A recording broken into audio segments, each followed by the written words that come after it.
दोस्तों, have you heard about क्विली? क्विली कौन थी? कभी आपने सुना है इनके बारे में? क्विली एक कमांडर थी जिसने 18वीं शताब्दी में अंग्रेजों के खिलाफ लोहा लिया था। ये एक ऐसी पहली दलित महिला थी जिन्होंने कमांडर किया था, यानी सेना का नेतृत्व किया था, और एक सेनापति के रूप में पहली दलित महिला बनी जो कि वीरांगना के रूप में बाहर निकल कर आई। क्विली एक साधारण परिवार में जन्मी थी और इनका नाता दलित परिवार से था, लेकिन इन्होंने अंग्रेजों के खिलाफ लोहा लिया था।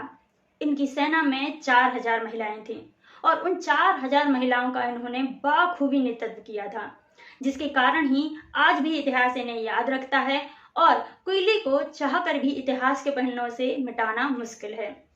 इसीलिए क्विली के बारे में जानना जरूरी हो जाता है। इनका जन्म तमिलनाडु के एक छोटे से गांव में हुआ था। इनके पिता का नाम पेरीमुदन और मां का नाम रकू था, जो कि एक दलित समाज से नाता रखते थे और इसी के कारण छोटा मोटा कुछ किसानी का काम करके अपनी जीविका चलाते थे। लेकिन इनकी माता का देहांत होने के बाद इनके पिता इन्हें लेकर तमिलनाडु के दूसरे राज्य में पहुंच गए, जहां पर बेलू नचियार की रानी का शासन था।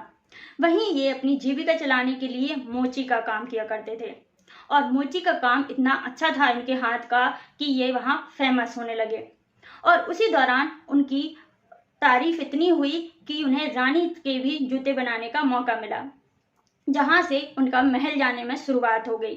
उसी दौरान क्विली और रानी बेलू नचियार की मुलाकात हुई। बाद में जाकर क्विली को रानी बेलू नचियार का अंगरक्षक बना दिया गया, जिसका कारण था कि रानी की जो रक्षक थी यानी क्विली एक साहसी लड़की थी और अस्त्र शस्त्र चलाना बहुत अच्छे से यानी बाखूबी जानते थे। क्विली ने कई बार हत्यारों से अपनी रानी की रक्षा भी की थी, लेकिन अंग्रेजों की नजर बेलू नचियार के रानी के यानी किले पर पड़ जाती है, जिस किले को पाने के लिए उन्हें क्विली की हेल्प चाहिए थी। लेकिन क्विली को उन्होंने बहुत कमजोर और शायद एक छोटी साधारण दलित महिला समझ लिया था। लेकिन क्विली के इरादे बहुत ही अलग थे। जैसे ही क्विली को पता चला कि अंग्रेजों की यह साजिश है, क्विली ने ठान लिया कि नहीं, मुझे अंग्रेजों का साथ नहीं देना है। लेकिन जिसका परिणाम ऐसा हुआ कि क्विली के समाज को बहुत कुछ भुगतना पड़ा। क्विली के समाज यानी दलित समाज पर अंग्रेजों ने बेरहमी से मारना, काटना और उनके बच्चों को बेरहमी से दिन दहाड़े गला घोटकर मारना शुरू कर दिया। उनके आदमियों को जगह जगह पर जहां भी मिलते थे पकड़ पकड़ कर मारना शुरू कर दिया गया। जैसे ही क्विली को इस बात की खबर हुई, तब उसने रानी बेलू नचियार को बोला और रानी बेलू नचियार ये जानते हुए उन्होंने क्विली को वहां का सेनापति घोषित कर दिया, जिसके अंदर 4000 महिलाएं भी थीं। उन 4000 महिलाओं का नेतृत्व करते हुए क्विली ने अंग्रेजों को अच्छा सबक सिखाया और इसके बाद से ही क्विली को वीर थलापति और वीर मंगई के नाम से जाना जाने लगा, जिसका अर्थ होता है वीर महिला और वीरांगना। लेकिन अंग्रेज इतनी आसानी से हार मानने वाले नहीं थे और अंग्रेजों की साजिश कहीं ना कहीं काम आई। किसी दूसरे लोगों ने उनका साथ दिया और उन्होंने किले पर अपना कब्जा कर लिया, जिसके बाद से वहां रहने की या किसी आम इंसान को वहां जाने की इजाजत ना थी। लेकिन साल में एक ऐसा दिन आता था जहां आम जनता यानी भक्त लोग जा सकते थे। वह दिन था विजयदशमी का दिन। विजयदशमी के दिन आम लोगों को भी वहां प्रवेश करके पूजा करने का अवसर प्राप्त होता था, जिसका मौका बखूबी क्विली ने उठाया और उनकी 4000 सैनिकों ने भी। 4000 सैनिकों के साथ क्विली ने भेष धारण करके यानी भक्तों का भेष लेकर वहां पर प्रवेश किया। लेकिन महिलाएं इतनी चतुर थीं और क्विली का नेतृत्व इतना अच्छा था कि सारी ही महिलाओं ने अस्त्र शस्त्र को छुपा कर रखा था, जो कि फूलों की टोकरी में थे। वो फूलों की टोकरी के साथ अंदर प्रवेश कर जाती हैं और पूरे शिव गंगा किले को चारों ओर से घेर लेती हैं। लेकिन क्विली का यहाँ एक बड़ा ही महान योगदान रहता है।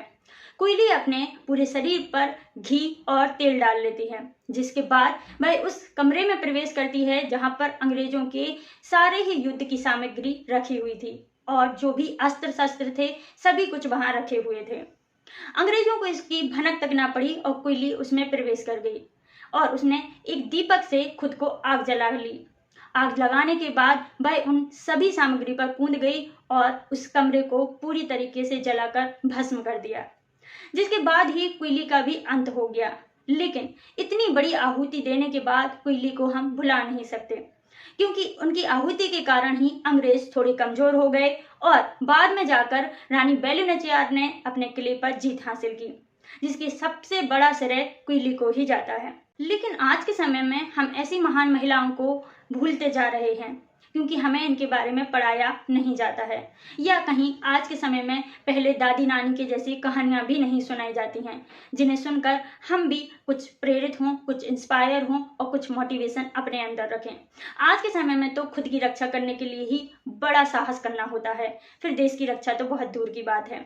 अगर हमें ऐसी ही महिलाओं की कहानी जाननी है और सुनना है तो इस चैनल को लाइक, शेयर एंड सब्सक्राइब करना बिल्कुल ना भूलें। मिलते हैं नेक्स्ट वीडियो में किसी और वंडर वुमन के साथ, जिससे हम बहुत कुछ सीखेंगे और उसकी कहानी से हम सबको इंस्पायर भी करेंगे।